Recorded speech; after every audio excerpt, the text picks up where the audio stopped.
Current ಇವಾಗ 4 channels ಇದೆ, separate 4 channels ಇದೆ. ಸೇಮ್ ನಮ್ಮ ಆಫೀಸ್ ಹೆಸರೇನಿದೆ SB ಎಲೆಕ್ಟ್ರಾನಿಕ್ಸ್ ಅಂತ. ಕನ್ನಡ, ಹಿಂದಿ, ಇಂಗ್ಲೀಷು, ತೆಲುಗು ಅಂತ. ಬೆಂಗಳೂರಲ್ಲಿ ದೊಡ್ಡ ಟೆಕ್ನಿಷಿಯನ್ಗಳಲ್ಲಿ ಸೀನಿಯರ್ ಟೆಕ್ನಿಷಿಯನ್ಸ್ ಇರ್ತಾರಲ್ಲ, ಅದ್ರಲ್ಲಿ ನಾನು ಒಬ್ಬ. ಏಜ್ ಚಿಕ್ಕದಷ್ಟೇ, ಬಟ್ ಸರ್ವಿಸ್ ಎಕ್ಸ್ಪೀರಿಯನ್ಸ್ ಅಲ್ಲಿ ಅವರು ಇಲ್ಲಿ ನಮ್ಮ ಅಕ್ಕಪಕ್ಕದ ಮನೆಯವ್ರಿಗೂ ಗೊತ್ತಿಲ್ಲ ನಾವೇನು ಕೆಲಸ ಮಾಡ್ತೀವಿ ಅಂತ. ಇಲ್ಲಿ ಯಾರಾದರೂ ಬಂದರೆ ಟಿವಿ ರಿಪೇರಿನ ಅಂದರೆ ಅಲ್ಲಿ ಮೇಲಿದೆ ಹೋಗಿ ಅಂತ ಕಳಿಸ್ತಾರೆ ಅಷ್ಟೇ. 2018 ಪ್ರಾಪರಾಗಿ ಕಂಪ್ಲೀಟ್ ಇದಕ್ಕೆ ಸ್ವಿಚ್ ಆಗಿದ್ದು LCD LED. ಮೊದಲೆಲ್ಲ ಡೂಮ್ ಟಿವಿ ಬರ್ತಿದ್ವಲ್ಲ, ಅದೆಲ್ಲ ಟೈಮ್ ಮುಗೀತು. ಸೋಷಿಯಲ್ ಮೀಡಿಯಾದ ವಿಡಿಯೋಸ್ ಅಪ್ಲೋಡ್ ಮಾಡೋದು ಅದೇ ಗುಂಡ ಸ್ವಂತ ತಮ್ಮ. ಮೊನ್ನೆ OnePlus 12 ಸೇಲ್ಗೆ ಬಂದಿತ್ತು ಅಂತ ಹೇಳ್ದಲ್ವ, ಎಷ್ಟಕ್ಕೆ ಬಂದಿತ್ತು? ಅದ್ಯಾವ್ದೋ ಕಾರ್ಡ್ ಆಫರ್ ಸೇರ್ಕೊಂಡು 39,000 ಬಂದಿತ್ತಲ್ಲ, ಅದೇ ಬೆಸ್ಟ್ ಪ್ರೈಸ್ ಅಂತ ಹೇಳಿದ್ನಲ್ಲ. ಇಲ್ಲಿ ನೋಡಿ, ಇಲ್ಲಿ ನನ್ನ ಫ್ರೆಂಡ್ ಜಸ್ಟ್ 37,000 ತರಿಸಿದ. ನಮಸ್ಕಾರ ಎಲ್ರಿಗೂ, ಮತ್ತೊಂದು ವಿಡಿಯೋಗೆ. ಇವತ್ತೇನಪ್ಪ ಅಂದರೆ ಟೆಕ್ ವರ್ಲ್ಡ್ ಅಂತ ಹೇಳ್ಬಿಟ್ಟು ನೀವು ಆಲ್ರೆಡಿ ತಮ್ಮನೇಲಿ ನೋಡ್ಬಿಟ್ಟಿರ್ತೀರ, ಗೊತ್ತಾಗಿರುತ್ತೆ. ಇನ್ಸ್ಟಾಗ್ರಾಮಲ್ಲಿ ಟೆಕ್ ನ್ಯೂಸ್ಗಳನ್ನ ಕೊಡ್ತಾರೆ, ಒಳ್ಳೆ ರೀತಿಯಲ್ಲಿ ಬೇರೆ ಥರ ಕಂಟೆಂಟ್ಗಳನ್ನ ಕೊಡದೆ ಜನರಿಗೆ ಯೂಸ್ಫುಲ್ ಆಗುವಂತಹ ಕಂಟೆಂಟ್ಗಳನ್ನ ಕೊಡ್ತಾರೆ. ಆ್ಯಕ್ಚುಲಿ ಒಂದು ಟಿವಿ ಮೇಲೆ ಮ್ಯಾಕ್ಸಿಮಮ್ 5,000 ಡಿಸ್ಕೌಂಟ್ ನೋಡಿದ್ದೀನಿ, 10,000 ಡಿಸ್ಕೌಂಟ್ ನೋಡಿದ್ದೀನಿ. ಬಟ್ ಆ್ಯಕ್ಚುಲಿ 50,000 ಡಿಸ್ಕೌಂಟ್ ಇರುತ್ತಾ ಅಂತ ನನಗಂತೂ ಪಕ್ಕ ಡೌಟ್ ಬರ್ತಾಯಿತ್ತು. ನಾನು ಇವಾಗ ಎಲ್ಲಿದ್ದೀನಿ ಅಂದರೆ ಟೆಕ್ ವರ್ಲ್ಡ್ ಏನಿದೆ ಅವರ ಸ್ಟುಡಿಯೋ ಟೂರ್ ಹತ್ರ ಇದ್ದೀನಿ. ನೀವು ನೋಡ್ಬೋದು ಯಾವ ರೀತಿ ಇದೆ, ಬರ್ರಿ ಹೋಗೋಣ, ನೋಡ್ಬೋದು ಯಾವ ರೀತಿ ಇದೆ ಅಂತ. ಇವ್ರದ್ದು ಮೇನ್ ಬಿಸ್ನೆಸ್ ಬಂದುಬಿಟ್ಟು ಏನಂದರೆ ಟಿವಿ ರಿಪೇರು. ಟೆಕ್ ವರ್ಲ್ಡ್ ಅವ್ರನ್ನ ಪರಿಚಯ ಮಾಡಿಸ್ತೀನಿ. Hi bro. ಹೇಗಿದ್ದೀರಾ? ಚೆನ್ನಾಗಿದ್ದೀವಿ. ಓಕೆ, ಇವರೇ ಟೆಕ್ ವರ್ಲ್ಡು, ನೀವು ಆಲ್ರೆಡಿ ನೋಡಿರ್ತೀರಾ. ಓಕೆ, ಇನ್ನೊಂದು ಸತಿ ನಮ್ಮ ಚಾನಲ್ಗೆ ಸ್ವಾಗತ ಬ್ರೋ. Thank you bro. ಹೇಗಿದ್ದೀರಾ? ಆರಾಮು. ಏನಿದು ಫುಲ್ ಎಲ್ಲ ಟಿವಿಗಳನ್ನ ತುಂಬ್ಕೊಂಡ್ಬಿಟ್ಟಿದ್ದೀರಾ? ನಂದು ಮೇಯ್ನ್ ಬಂದ್ಬಿಟ್ಟು ಇದೆ ಬಿಸ್ನೆಸ್ಸು. 2016 ಮಾಡ್ತಾ ಇದ್ದೀನಿ. ಅದೇ 2014 ನನಗೆ ಮೊಬೈಲ್ ರಿಪೇರ್ ಬಗ್ಗೆ ಸ್ವಲ್ಪ ಇಂಟ್ರೆಸ್ಟ್ ಇತ್ತು. ಸೊ ಆಗಿನ ಟೈಮಲ್ಲಿ ಅಷ್ಟು ದುಡ್ಡು ಇರಲಿಲ್ಲ. ಸೊ ಅದಕ್ಕೋಸ್ಕರ ಸಿಂಪಲ್ಲಾಗಿ ಆವಾಗ ಡೂಮ್ ಟಿವಿ ಬರ್ತಿತ್ತಲ್ಲ, ಕಡಿಮೆ ಖರ್ಚಲ್ಲಿ ರಿಪೇರ್ ಆಗ್ತಿತ್ತು. ನಮಗೂ ಅದರಲ್ಲಿ ಸ್ವಲ್ಪ ಪಾರ್ಟ್ಸ್ ತರೋಕ್ಕೆಲ್ಲ ಈಸಿ ಆಗ್ತಿತ್ತು ಅಂದ್ಬಿಟ್ಟು ಅಲ್ಲಿಂದ ಸ್ಟಾರ್ಟ್ ಮಾಡಿಸಿದ್ರು ನಮ್ಮ ಡ್ಯಾಡಿ. ಸೊ ನಾನು ಆಮೇಲೆ ಸ್ವಲ್ಪ ಇಂಪ್ರೂವ್ ಮಾಡಿಕೊಂಡು LCD LEDಗೆಲ್ಲ ಕನ್ವರ್ಟ್ ಮಾಡಿಕೊಂಡು ಇವಾಗ ಬರೀ ಈ ಟಿವಿಗಳು ಸರ್ವಿಸ್ ಮಾಡಿಕೊಂಡು ಇದ್ದೀನಿ. 2016 ಇದು ಈ ಜರ್ನಿ ಸ್ಟಾರ್ಟ್ ಆಗಿದ್ದು. ಓಕೆ, ಅಂದರೆ ನೀವು ಹೇಗೆ ಕಲ್ತ್ರಿ ಇದು ಟಿವಿ ಸರ್ವಿಸ್ ಎಲ್ಲ? ಟಿವಿ ಸರ್ವಿಸ್ ಎಲ್ಲ ನಮ್ದು ಆಲ್ಮೋಸ್ಟ್ ಅಂದರೆ ಮೊದಲಿಂದ ವರ್ಕರ್ ಇದ್ರು, ಸೊ ಅವ್ರು ಮಾಡ್ತಿದ್ರು. ಅಂದರೆ ನಿಮ್ಮ ತಂದೆಯವರಿಂದನೇ ಮಾಡ್ತಿದ್ರೆ ನೀವು ನಿಮ್ಮಿಂದ? ಇಲ್ಲ, ನಮ್ಮ ತಂದೆಯವರೇ ಸ್ಟಾರ್ಟ್ ಮಾಡಿದ್ದು ಟಿವಿ ಸರ್ವಿಸ್. ಅವರು ಟಿವಿ ಸರ್ವಿಸ್ ಮಾಡ್ತಿದ್ರು? ಇಲ್ಲ, ನಾವು 2016 ಬಿಸ್ನೆಸ್ ಇದ್ರ ಸ್ಟಾರ್ಟ್ ಮಾಡಿದ್ದು. 2015 ಆಮೇಲೆ 16 ನಾನು ಟ್ರೈನಿಂಗ್ ಹೋಗಿದ್ದೆ, 16-17 ಟೈಮಲ್ಲಿ. ಆಮೇಲೆ 2018 ಪ್ರಾಪರಾಗಿ ಕಂಪ್ಲೀಟ್ ಇದಕ್ಕೆ ಸ್ವಿಚ್ ಆಗಿದ್ದು LCD LEDಗೆ. ಮೊದಲೆಲ್ಲ ಡೂಮ್ ಟಿವಿ ಬರ್ತಿದ್ವಲ್ಲ, ಅದೆಲ್ಲ ಟೈಮ್ ಮುಗೀತು. ನಮ್ದು ಅಲ್ಲಿ ಮೊದಲು ಆಫೀಸ್ ಇತ್ತು, ಸೊ ಅಲ್ಲಿ ಕ್ಲೋಸ್ ಮಾಡಿ ಇವಾಗ ನಮ್ಮ ಸ್ವಂತ ಬಿಲ್ಡಿಂಗಲ್ಲೇ ಮಾಡ್ಕೊಂಡಿರೋದು. ಓಕೆ, ಇಲ್ಲಿ ಟಿವಿಗಳನ್ನ LCDಗಳನ್ನ ಈ ರೀತಿ ಚೇಂಜ್ ಮಾಡ್ತೀರಾ ನೀವು? ಇದೇನಿದು ಬ್ರೋ? ಇದು ಬಂದ್ಬಿಟ್ಟು TV display, main TV part ಇದು. ಇದು ತುಂಬಾ ಜನ ಹೊಡೆದಾಕೊಂತಾರೆ, ಅದಕ್ಕೆ ಅಂತಾನೆ ನಾವು ರೀಸೆಂಟ್ ಆಗಿ ಹೊಡೆದಾಕೊಂಬಾರ್ದು ಅಂತ ಒಂದು ಗಾರ್ಡ್ ಬಿಟ್ಟಿದ್ದು ನೋಡಿದ್ವಿ. ಅದಕ್ಕೆ ಅಂತ ಸಪ್ರೇಟ್ ಆಗಿ ಗಾರ್ಡ್ ಡಿಸೈನ್ ಮಾಡಿಸಿ ಅದು ನಾವು ಪೀಣ್ಯದಲ್ಲಿ ಮ್ಯಾನುಫ್ಯಾಕ್ಚರ್ ಮಾಡಿಸ್ತೀವಿ. ನೀವೇ ಹೇಳ್ಬಿಟ್ಟು? ಹೌದು, ನಾವ್ ಹೇಳ್ಬಿಟ್ಟು ಮಾಡಿಸ್ತೀವಿ. ಅಲ್ಲಿ ಒಂದು ಗೋಡೌನ್ ಇದೆ, ಸೊ ಅಲ್ಲಿಂದ ಆಲ್ ಓವರ್ ಬೆಂಗಳೂರು ಡಿಸ್ಟ್ರಿಬ್ಯೂಟ್ ಆಗ್ತಿರುತ್ತೆ. ಓಕೆ, ಇದೆಲ್ಲ ಹೇಗೆ ಬ್ರೋ? ಅಂದರೆ ಈಗ ಟಿವಿ ಇದು ಮಾಡ್ತೀರಲ್ಲ ನೀವು, ಹೀಗೆ ಆನ್ಲೈನ್ ಬಿಸ್ನೆಸ್ ಆನ್ಲೈನ್ ಇದೆ ಇಲ್ಲ ಆಫ್ಲೈನ್ ಈಗ ಬರ್ತಾರ ಯಾವ ರೀತಿ ಅಂತ? ಆಫ್ಲೈನ್ ಇಲ್ಲ, ನಂದು ಯಾವುದೋ ರೋಡ್ ಸೈಡ್ ಆಫೀಸ್ ಇಲ್ಲ, ನಂದು ತುಂಬ ಒಳಗಡೆ. ಇಲ್ಲಿ ನಮ್ಮ ಅಕ್ಕಪಕ್ಕದ ಮನೆಯವ್ರಿಗೂ ಗೊತ್ತಿಲ್ಲ ನಾವೇನು ಕೆಲಸ ಮಾಡ್ತೀವಿ ಅಂತ. ಇಲ್ಲಿ ಯಾರಾದರೂ ಬಂದರೆ ಟಿವಿ ರಿಪೇರಿನ ಅಂದರೆ ಅಲ್ಲಿ ಮೇಲಿದೆ ಹೋಗಿ ಅಂತ ಕಳಿಸ್ತಾರೆ ಅಷ್ಟೇ. ಬಿಟ್ಟರೆ ಒಳಗಡೆ ಏನಿದೆ ಅಂತ ಯಾರಿಗೂ ನಾನು ಇಲ್ಲಿ ಜಾಸ್ತಿ ಪಬ್ಲಿಷ್ ಮಾಡ್ಕೊಂಡಿಲ್ಲ. ನಂದು ವರ್ಕ್ ಬಂದ್ಬಿಟ್ಟು ಮೇಯ್ನ್ ಟೆಕ್ನಿಷಿಯನ್ಸ್ ಇರ್ತಾರಲ್ಲ ಅವರಿಗೆ ವರ್ಕ್ ಮಾಡಿಕೊಡ್ತೀನಿ ನಾನು. ಸೊ ಕೆಲವೊಂದು ಸಾರ್ಟೆಡ್ ಆಗದೆ ಇರೋ ಪ್ರಾಬ್ಲಮ್ಸ್ ತುಂಬ ಇರುತ್ತೆ. ಲೈಕ್ ಹೇಳ್ಬೇಕಂದ್ರೆ ಬೆಂಗಳೂರಲ್ಲಿ ದೊಡ್ಡ ಟೆಕ್ನಿಷಿಯನ್ಗಳಲ್ಲಿ ಸೀನಿಯರ್ ಟೆಕ್ನಿಷಿಯನ್ಸ್ ಇರ್ತಾರಲ್ಲ, ಅದ್ರಲ್ಲಿ ನಾನು ಒಬ್ಬ. ಏಜ್ ಚಿಕ್ಕದಷ್ಟೇ, ಬಟ್ ಸರ್ವಿಸ್ ಎಕ್ಸ್ಪೀರಿಯನ್ಸಲ್ಲಿ ಅವ್ರಿಗೆ ಬೇರೆ ಎಲ್ಲ ಟೆಕ್ನಿಷಿಯನ್ಸ್ ಅಪ್ಡೇಟ್ ಆಗಿರೋದಿಲ್ಲ, ಅವ್ರಿಗೆಲ್ಲ ನಾನು ಮಾಡಿಕೊಡ್ತೀನಿ. ಯಾಕಂದರೆ ಅವ್ರಿಗೆ ಅಡ್ವಾನ್ಸ್ಡ್ ಟೂಲ್ಸು ಇನ್ವೆಸ್ಟ್ ಮಾಡೋಕ್ಕೆ ಅಷ್ಟು ಭಯ ಬೀಳ್ತಾರೆ. ಮೇಯ್ನ್ ಅಂದರೆ ಭಯ ಬೀಳ್ತಾರೆ. ನಾನು ಆ್ಯಕ್ಚುಲಾಗಿ ಎಲ್ಲ ಟೂಲ್ಸು ಎಲ್ಲ ಕಾಸ್ಟ್ಲಿ ಟೂಲ್ಸ್ ಯೂಸ್ ಮಾಡೋದು. ಫಾರ್ ಎಕ್ಸಾಂಪಲ್ ಹೇಳ್ಬೇಕಂದ್ರೆ ಇದನ್ನು ಟಿವಿ ರೆಡಿ ಮಾಡೋದಕ್ಕೆ ನಾರ್ಮಲ್ ಅಂಗಡಿಗಳಲ್ಲಿ ನೀವು ನೋಡಿರ್ಬೋದು. ನಾವು ಸ್ಟಾರ್ಟ್ ಮಾಡಿದ್ದು 100 ರೂಪಾಯಿ ಸಾಲ್ಡ್ರ್ ಗನ್ನಿಂದನೇ. ಸೊ ಈ ಸಾಲ್ಡ್ರ್ ಗನ್ ಬಂದ್ಬಿಟ್ಟು 10,000 ರೂಪಾಯಿ ಸಾಲ್ಡ್ರ್ ಗನ್ನು, 100 ಸಾಲ್ಡ್ರ್ ಗನ್ ಬರುತ್ತೆ ಆ ರೇಟಿಗೆ. ಆ ಥರ ಇಂಪ್ರೂವ್ ಮಾಡ್ಕೊಂಡು ಬಂದಿರೋದು. ನಾವು ಸ್ಟಾರ್ಟಿಂಗ್ ಸಣ್ಣ ಪುಟ್ಟ ಟೂಲ್ಸಿಂದನೇ ನೀವು ನಾರ್ಮಲ್ ಟಿ ವಿ ರಿಪೇರಿ ಅಂಗಡಿಗಳು ನೋಡಿದ್ರೆ ಆ ಥರ ಮೀಟ್ರ್ ಕಾಣಿಸುತ್ತೆ. ಅದನ್ನು ನಾವು 150-200 ರೂಪಾಯಿಂದನೂ ತಂದು ಅಲ್ಲಿಂದ ಮಾಡ್ಕೊಂಡು ಬಂದಿದ್ದು. ಇವತ್ತು ನಾನು ಈ ಥರದ್ದು ಅಡ್ವಾನ್ಸ್ಡ್ ಯೂಸ್ ಮಾಡ್ತೀನಿ. ಇದೆಲ್ಲ ಫಾರಿನಲ್ಲಿ ಯೂಸ್ ಮಾಡೋವಂಥ ಮೀಟರ್ಗಳಿದು. ಇದೆಲ್ಲ ಕಾಸ್ಟ್ಲಿ ಇದೆ. ಇದು 15,000 ಆ ಥರ ಇದೆ. 150 ರೂಪಾಯಿ ಮೀಟ್ರಿಗೂ 15,000 ಮೀಟ್ರಿಗೂ ತುಂಬ ಡಿಫ್ರೆನ್ಸ್ ಇರುತ್ತೆ. ಬಟ್ ಆ್ಯಕ್ಚುಲಾಗಿ ನಾನು ಇದಕ್ಕೆ ಬಂದ್ಬಿಟ್ಟು ಟಿ ವಿ ರಿಪೇರಿಂದಾನೇ ನಾನು ಯೂಟ್ಯೂಬ್ ಸ್ಟಾರ್ಟ್ ಮಾಡಿದ್ದು. ನಾವು ಆವಾಗ ಸಣ್ಣ ಪುಟ್ಟ ಪ್ರಾಬ್ಲಮ್ಸ್ ಎಲ್ಲ ಟೆಕ್ನಿಷಿಯನ್ಗಳಿಗೂ ನಾವು ಕಾಲಲ್ಲಿ ಹೇಳ್ಕೊಡೋದಕ್ಕೆ ಆಗ್ತಿರ್ಲಿಲ್ಲ. ಸೊ ಅವ್ರಿಗೆ ಅಂತ ಚಿಕ್ಕದಾಗಿ ಒಂದು ವಿಡಿಯೋ ಮಾಡಿದ್ರೆ ಅವರು ಅರ್ಥ ಮಾಡ್ಕೊತಾರೆ ಅಂದ್ಬಿಟ್ಟು ವಿಡಿಯೋ ಮಾಡ್ತಾ ಸ್ಟಾರ್ಟ್ ಮಾಡಿದ್ದು.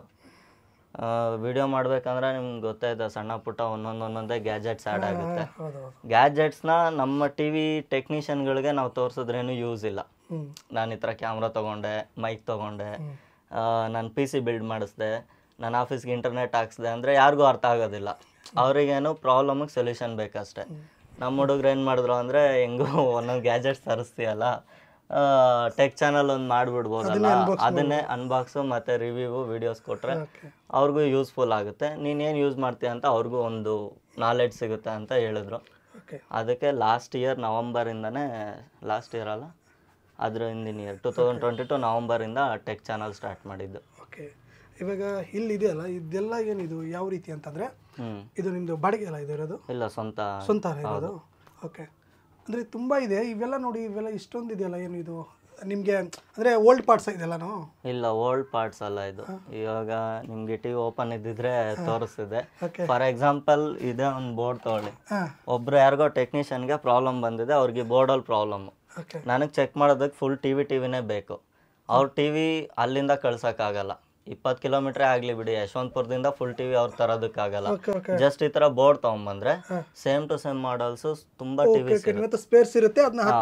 ಈ ಬೋರ್ಡ್ ಮಾತ್ರ ನಾನು ಹಾಕಿ ಬೋರ್ಡ್ ರೆಡಿ ಮಾಡಿ ಅವ್ರಿಗೆ ನಾನು ಟೆಸ್ಟ್ ಮಾಡಿ ತೋರಿಸೋದಕ್ಕೆ ಅಂತಾನೆ ಎಲ್ಲ ಸಪ್ರೇಟ್ ಟಿ ವಿ ಇಟ್ಟಿರೋದು. ಎಲ್ಲ ಟೆಸ್ಟಿಂಗ್ ಮೆಟೀರಿಯಲ್ ಥರ ಇದೆ, ಎಲ್ಲ ಟೆಸ್ಟಿಂಗ್ ಟಿವಿಗಳೇ ಇದೆ. Okay okay okay okay.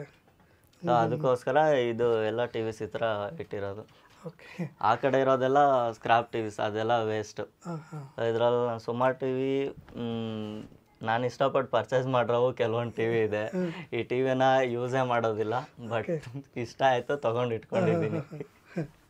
Last ಒಂದು ವಾಚ್ ಅನ್ಬಾಕ್ಸ್ ವಿಡಿಯೋ ಮಾಡಿದ್ದೆ. ವಾಚ್ ಅನ್ಬಾಕ್ಸ್ ಟೈಮಲ್ಲಿ ಎಲೆಕ್ಷನ್ ರಿಸಲ್ಟ್ ಇತ್ತು, ಸಿದ್ದರಾಮಯ್ಯ ಅವ್ರು CM ಆದ್ರಲ್ಲ, ಆ ರಿಸಲ್ಟ್ಸ್ ಎಲ್ಲ ಇದರಲ್ಲಿ ನೋಡೋದಕ್ಕೆ. ಇಲ್ಲೊಂದು ಟಿವಿ ಇದೆ. ಈ ಟಿವಿ ಬಂದ್ಬಿಟ್ಟು ಮೈಕ್ರೋಸ್ಕೋಪ್ ಯೂಸ್ ಮಾಡ್ಬೇಕಾದ್ರೆ ಯೂಸ್ ಆಗುತ್ತೆ ಈ ಟಿವಿ. ಇದ್ರ ಬ್ಯಾಕ್ ಸೈಡ್ ನನ್ನ ಪರ್ಸನಲ್ ಟಿವಿ ಇದೆ, ಏನಾದ್ರು ಬೇಜಾರಾದಾಗ ಮೂವೀಸ್ ನೋಡೋದಕ್ಕೆ ಅಷ್ಟೇ. ಓಕೆ, ಈಗ ಇದೆಲ್ಲ ಮಾಡ್ತೀರಾ? ನಿಮ್ಮ ಪ್ರಾಪರ್ ಬೆಂಗಳೂರನ ಯಾವ ರೀತಿ? ಇದು ಸ್ವಂತ ಇದೆ ಊರೇ. ಸ್ವಂತ ಬೆಂಗಳೂರು ಇದೆ, ಬೆಂಗಳೂರಲ್ಲಿ ಹುಟ್ಟಿದ್ದು, ಲೋಕಲ್ ನೀವು ಹಂಗಾರೆ? ಸ್ವಂತ ಇದೇ ಊರೇ, ಇದೇ ಮನೆನೇ. ನಮ್ಮ ಲಾಸ್ಟ್ 3-4 ಜನರೇಷನ್ ಇಂದ ಇದೇ ಊರೇ. ಓಕೆ, ಎಲ್ಲ ಇರೋದು. ತಮ್ಮ ಎಜುಕೇಶನ್? ನಾನು 10th ಮುಗಿಸಿದ್ದೀನಿ, ಡಿಪ್ಲೊಮೊ ಡಿಸ್ಕಂಟಿನ್ಯೂಡ್. ಹೌದಾ? ನಾನೇನು ITI ಮಾಡ್ಕೊಂಡು ಇದೆಲ್ಲ ಮಾಡ್ಕೊಂಡಿರ್ತಾರೆ ಅನ್ಕೊಂಡೆ. ಇಲ್ಲ ಇಲ್ಲ, ಎಜುಕೇಶನ್ ಮೇಲೆ ನಂಬಿಕೆ ಇಲ್ಲ ಅಷ್ಟೇ. ಅಲ್ಲ, ಡಿಪ್ಲೊಮಾ ಹೋಗಿದ್ರಿ? ಅಂದ್ರೆ ಅವ್ರು ಹೇಳ್ಕೊಡೋ ತುಂಬಾ ನಮ್ಗೆ already subject mechanical, electronics. Okay, ಅದಾಯ್ತು. ಇವಾಗ ನೆಕ್ಸ್ಟ್ ಇದಕ್ಕೆ ಹೆಂಗ್ ಬಂದಿದ್ದು ಅದೇ ಹೇಳಿದ್ರಲ್ಲ ನಿಮ್ಮ ತಂದೆಯವರಿಂದ ಅಂತ. ಓಕೆ, ಇವಾಗ ಏನೆಲ್ಲ ಅಪ್ಡೇಟ್ಗಳು ಮಾಡ್ಬೇಕು ಅನ್ಕೊಂಡಿದ್ದೀರಾ ಮತ್ತೆ ಮುಂದೆ? ನಾನು ಮುಂದೆ ಅಪ್ಡೇಟ್ಸ್ ಏನೂ ಇಲ್ಲ. ಸೊ ಇದು ನನ್ನ ಟಿ ವಿ ಸರ್ವಿಸ್ದು ನಂದು ಆನ್ಲೈನಲ್ಲಿ ಕರೆಂಟ್ ಇವಾಗ 4 ಚಾನಲ್ಸ್ ಇದೆ, ಸಪ್ರೇಟ್ 4 ಚಾನಲ್ಸ್ ಇದೆ. ಸೇಮ್ ನಮ್ಮ ಆಫೀಸ್ ಹೆಸರೇನಿದೆ SY ಎಲೆಕ್ಟ್ರಾನಿಕ್ಸ್ ಅಂತ. ಕನ್ನಡ, ಹಿಂದಿ, ಇಂಗ್ಲೀಷು, ತೆಲುಗು ಅಂತ. ಇಂಗ್ಲೀಷ್ದು ಇವಾಗ ಸ್ವಲ್ಪ ಡಿಸ್ಕಂಟಿನ್ಯೂ ಮಾಡಿದ್ದೀನಿ, ಯಾಕಂದರೆ ಲೋಕಲ್ ಲ್ಯಾಂಗ್ವೇಜಸ್ ಸಾಕು ಅಂದ್ಬಿಟ್ಟು. ನನಗೆ ಜಾಸ್ತಿ ಕ್ಲೈಂಟ್ಸ್ ಬಂದ್ಬಿಟ್ಟು ಹೈದರಾಬಾದು ಮತ್ತು ಆಂಧ್ರ ಸೈಡಿಂದ ಇದ್ದಾರೆ. ಎಲ್ಲ ಟಿವಿ ರಿಪೇರ್ ಬಗ್ಗೆ? ಹೌದು, ಟಿವಿ ರಿಪೇರ್ ಬಗ್ಗೆನೇ. ನನ್ಗೆ ತುಂಬ ಜನ ಕ್ಲೈಂಟ್ಸ್ ಅಲ್ಲಿಂದನೇ ಇರೋದು, ಹೈದರಾಬಾದು ಮತ್ತು ಆಂಧ್ರ ಪ್ರದೇಶ್ ಕಡೆಯಿಂದ. ಅವ್ರದ್ದೇನಾದರೂ ರಿಪೇರ್ಸ್ ಇದ್ರೆ, ಲೈಕ್ ಈ ಥರ ಬೋರ್ಡ್ ಇದ್ರೆ ಕೊರಿಯರ್ ಮಾಡ್ತಾರೆ, ಅಲ್ಲಿಂದ ಕಳಿಸ್ತಾರೆ. ಇಲ್ಲಾಂದ್ರೆ ಇನ್ನೂ ಬೆಸ್ಟ್ ಅಂದರೆ ಸ್ವಲ್ಪ ಕಸ್ಟಮರ್ಸ್ ಇರ್ತಾರೆ, ಅಂದರೆ ಯೂಸರ್, ಲೈಕ್ ನೀವು ಟಿವಿ ಯೂಸ್ ಮಾಡ್ತಾ ಇರ್ತೀರ, ನಿಮ್ಮ ಲೋಕಲಲ್ಲಿ ಎಲ್ಲೂ ಸರ್ವಿಸ್ ಆಗೋದಿಲ್ಲ ಅಂತ ವಾಪಸ್ ಕೊಟ್ಟಿರ್ತಾರೆ. ಅಂಥವರು ಕಾಂಟ್ಯಾಕ್ಟ್ ಮಾಡ್ತಾರೆ. ಜಸ್ಟ್ ಬಸ್ಸಲ್ಲಿ ಒಂದು 700-800 ರೂಪಾಯಿ ಕೊಟ್ಟರೆ ಸ್ಲೀಪಿಂಗ್ ಕೋಚು ಬುಕ್ ಮಾಡಿಬಿಟ್ಟು ನೀಟಾಗಿ ಅದರಲ್ಲಿ ಇಟ್ಬಿಟ್ಟು ಕಳಿಸ್ಬಿಡ್ತಾರೆ. ನಾವಿಲ್ಲಿ ತೊಗೊಂಡು ಅದನ್ನು ರೆಡಿ ಮಾಡಿ ಕೊಡ್ಬೋದು. ಓಕೆ, ಎಲ್ಲಿಂದ ಬೇಕಾದ್ರೂ ಕಳ್ಸಿದ್ರು ನೀವು? ಎಲ್ಲಿಂದ ಬೇಕಿದ್ರು ನನ್ಗೆ ಆಲ್ಮೋಸ್ಟ್ ನಾರ್ತ್ ಸೈಡಿನೂ ಕೆಲವು ಬರ್ತವೆ.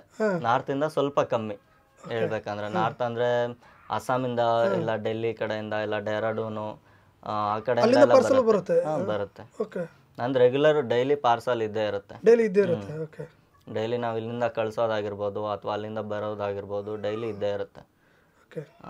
ಇದೆಲ್ಲ ಹೇಗೆ ಮೇಂಟೈನ್ ಮಾಡ್ತೀರಾ? ಮೇಂಟೈನ್ ಅಂದ್ರೆ ಅದ್ರ ಪಾಡಿಗೆ ಅದು ಆಗ್ತಾ ಇರುತ್ತೆ. ಈಗ ಟಿವಿದು ಒಂದು ಮಾಡ್ತೀರಾ, ಓಕೆ.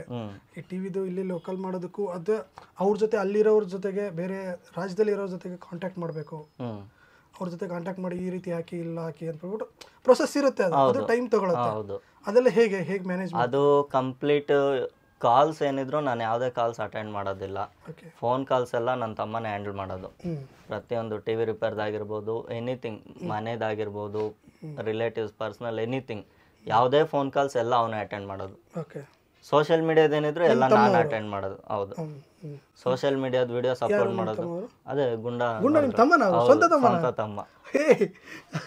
ನೀವೆಲ್ಲ ಗುಂಡ ಅಂತ ಹೇಳ್ಬಿಟ್ಟು ನೋಡಿತೀರಾ, ಇವರ ಸ್ವಂತ ತಮ್ಮ ಅವರು. ನಾನು ನಿಜವಾಗ್ಲೂ ಅನ್ಕೊಂಡಿರ್ಲಿಲ್ಲ. ಇನ್ನೊಂದು ನಾನು ಏನು ಅನ್ಕೊಂಡಿದ್ದು ಅಂದ್ರೆ, ಈಗ ಬಿಯರ್ಡ್ ಬಾಲಕ ಅಂತ ಹೇಳ್ಬಿಟ್ಟು ಒಂದು ಮಾಡ್ತಾರೆ, ನಿಮ್ಗೆ ಗೊತ್ತಿರಬಹುದು, ಅಂದ್ರೆ ಮುಖ ಚೇಂಜ್ ಮಾಡ್ಬಿಟ್ಟು ಒಂದು ಸ್ವಲ್ಪ, ಅದೇ ನೀವೇ ಮಾಡ್ತೀರಾ ಅಂತ ಅನ್ಕೊಂಡಿದ್ದೆ ನಾನು ನಿಜವಾಗ್ಲೂ. ಇಲ್ಲ.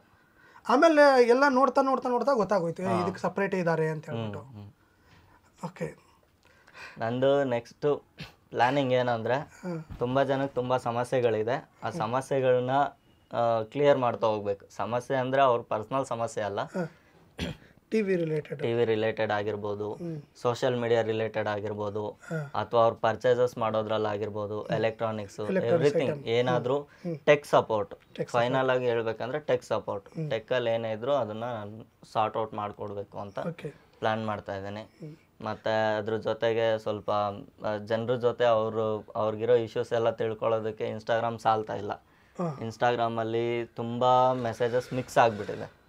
ಯಾಕಂದರೆ ಬಿಸ್ನೆಸ್ ಮೆಸೇಜಸ್ಸು ಬರುತ್ತೆ, ವಿಶಸ್ ಮೆಸೇಜಸ್ಸು ಬರುತ್ತೆ, ಪರ್ಸ್ನಲ್ ಕಾನ್ವರ್ಸೇಷನ್ಸು ಇರುತ್ತೆ, ಎಲ್ಲ ಮಿಕ್ಸ್ ಆಗೋದ್ರಿಂದ ಸೊ ಇದಕ್ಕೆ ಅಂತಲೇ ಸಪ್ರೇಟ್ ಒಂದು ಏನಾದರೂ ಕ್ರಿಯೇಟ್ ಮಾಡಬೇಕು ಅಂತ ಇದ್ದೀನಿ. ಜಸ್ಟ್ ನಿಮಗೆ ಟೆಕ್ಕಲ್ಲಿ ಏನಾದರೂ ಪ್ರಾಬ್ಲಮ್ ಇದೆಯಾ, ಏನಾದರೂ ಕ್ವಶನ್ಸ್ ಕೇಳಬೇಕಾ, ಅದಕ್ಕೆ ಮಾತ್ರ ಸಿಗೋ ರೀತಿ. ಈಗ ಬೇರೆ ವೆಬ್ಸೈಟ್ ಆಲ್ರೆಡಿ ರೆಡಿ ಆಗ್ತಾ ಇದೆ, ಅದಕ್ಕೋಸ್ಕರ ಅಂತಾನೆ ಇನ್ನೊಂದು ಸ್ವಲ್ಪ ಕೆಲಸ ನಡೀತಾ ಇದೆ. ಅದು ಆಲ್ರೆಡಿ ನಾವು 1 ತಿಂಗಳು ಮುಂಚೆನೆ ಅದನ್ನ ಲಾಂಚ್ ಮಾಡಿದ್ವಿ. ಅದು ಮತ್ತೆ ಅದ್ರಲ್ಲಿ ಸ್ವಲ್ಪ ಚೇಂಜಸ್ ತರಬೇಕು ಅಂತ ಹೋಲ್ಡ್ ಇಟ್ಟಿದ್ದೀನಿ. ವೆಬ್ಸೈಟ್ ರೆಡಿ ಆಗ್ತಾ ಇದೆ. ಆಗದು ಎಂದು ಕೈಕಟ್ಟಿ ಕುಳಿತರೆ ಸಾಗದು ಕೆಲಸವು ಮುಂದೆ.